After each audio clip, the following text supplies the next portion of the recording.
It's just super geeky, but hey, that's what it's for. I mean, the fact that as you look at the Tyrannosaurus Rex in the first film, often called Rexy, that T-Rex in specific is 44 feet long, correct?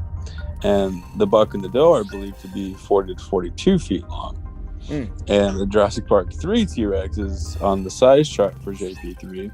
It says it's 37 feet long. So I'm always very curious to know why that is, because they're supposed to be clones of sort of the same base genome, correct? So yeah, I mean, I guess one could be a little bit larger, but I mean, 37 to 44, that's a bit of a jump, you know? Yeah, and that was the JP3 that had 37, you said? Yeah, that was the smallest one. Yeah, and I know that people like go back and forth like it's a juvenile, no, it's fully grown. Well, either way, it did look a lot younger. I mean, whether it was a juvenile or fully grown, it definitely looked like it definitely looked like a lesser version. It wasn't its prime.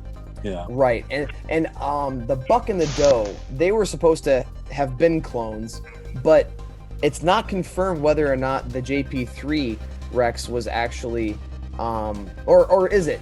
I don't think the JP3 Rex has been confirmed to be a clone, right? That was actually like it has unknown origins, like it could have been naturally bred. Yeah, I know watching some videos, some people say that maybe it was an offspring, not only that of the buck and the doe, but maybe, you know, one of the other 7 Tyrannosaurs that breeded together, another male and female, that created that Jurassic Park 3 T-Rex that we see in 2001. That could very well be the case, obviously, because it's on the southern side of Isla not to get too geeky, but it is on the south side of Isla compared to the buck and the doe, which were on the north side.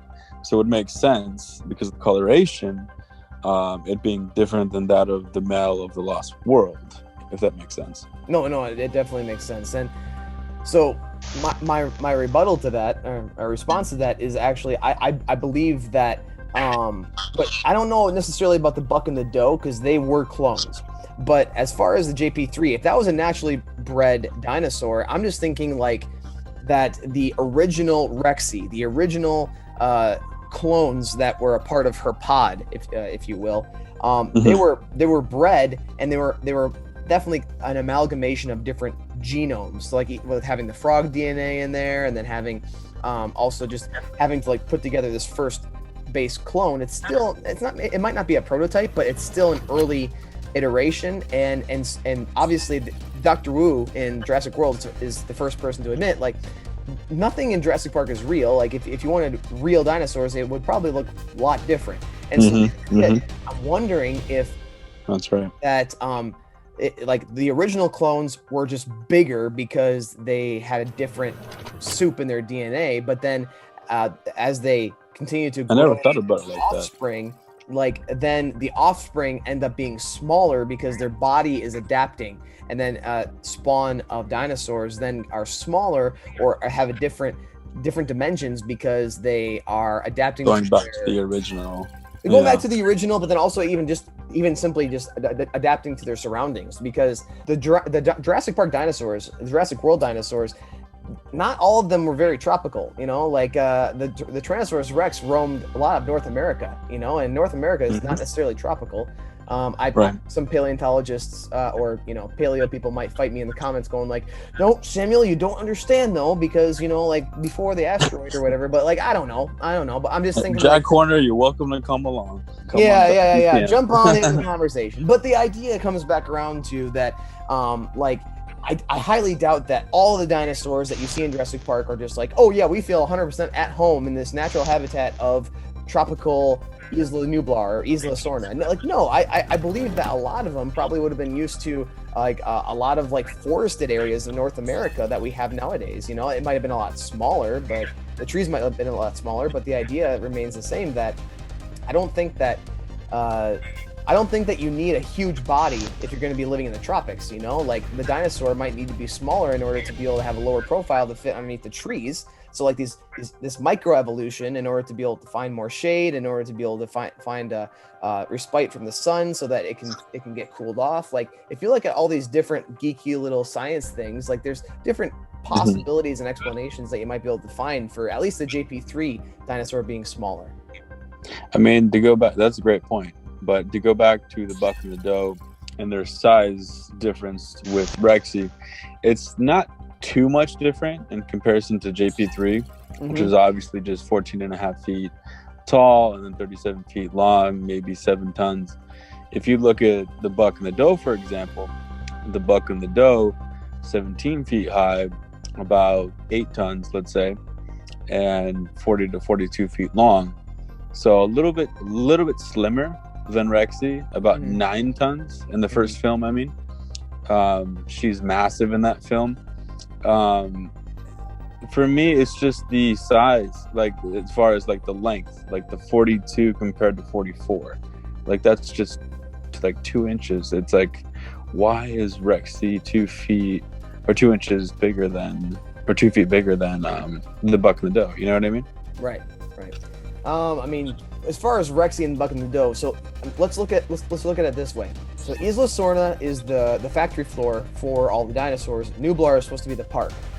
Which dinosaurs do you think they're going to choose in order to go and show off to the rest of the world? Are they going to show, one of the smaller dinosaurs, or are they going to show the biggest one that they have? Right. Yeah, it makes sense. I'm thinking that like they bred these different dinosaurs. The buck and the doe were like, oh yeah, those are nice, those are good, we'll keep them here. But then they're thinking like, but then you have this dinosaur over here. She's obviously the biggest Rex. Let's put her in the Tyrannosaur paddock over there on Nublar, because people are gonna go like, whoa, the biggest dinosaur. Massive. Yeah, so that's my thought. Like they bred a bunch of dinosaurs. They had different sizes because they will vary. Even though they're clones, because like you're also being subject to the different frog DNA that you put in there. You're also subject to the different ostrich and emu eggs that you're using. Like there's a lot of different variables, and so it just comes around to picking the largest out of the litter for which one you're going to show off to the rest of the world in Jurassic Park. Absolutely. It's just that whole 42 versus 44 that I'm like, why is one larger in a way? Was it Dr. Wu who inserted, hey, I'm going to make this 2 feet bigger? And it could have been. It could have been, but also like, even though it's Dr. Wu and he's a perfectionist and all that kind of stuff, when a dog gives birth, you might know exactly what the mom dog is and what the dad dog is, but you're not going to be able to automatically peg exactly how big that dog will get by the time that it's fully grown, that puppy. You might be able to go like, oh, it'll get about as big as the mom or the dad, but like it might be way bigger. It might be a lot smaller. Like there's different. It's variable. There's a lot of variables that you can't account for, and then ultimately it's chaos. Like there's so many things that you cannot account for. And like Dr. Wu thought that he had the end all be all, like make all of the dinosaurs female, and so they can't breed. But what happens? Life found a way. Exactly. Some frogs have the opportunity to change sex in a single sex environment and then breed, and that's what happens. So like no matter what happens, you can't account for everything, and I think that's just backed up with the different sizes of T-Rexes. This is just my love for the doe. I'm just gonna put this out there. I feel like one possible theory, even though I don't think it's likely, was that the buck and the doe are slightly younger, maybe just a year younger, not fully grown.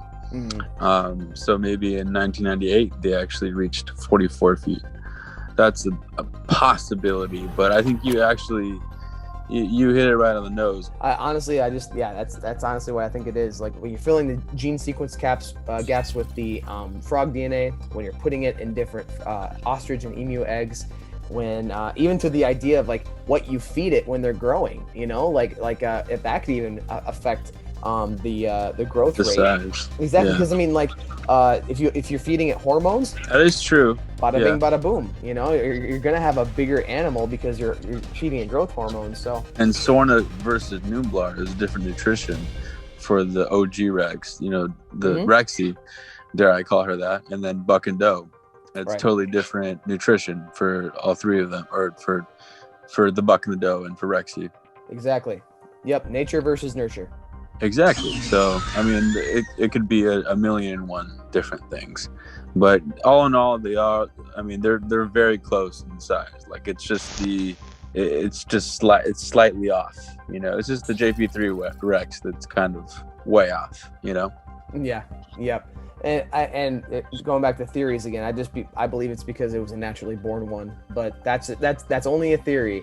Dinosaur theory. No, I'm just kidding. No, but yeah, there we go.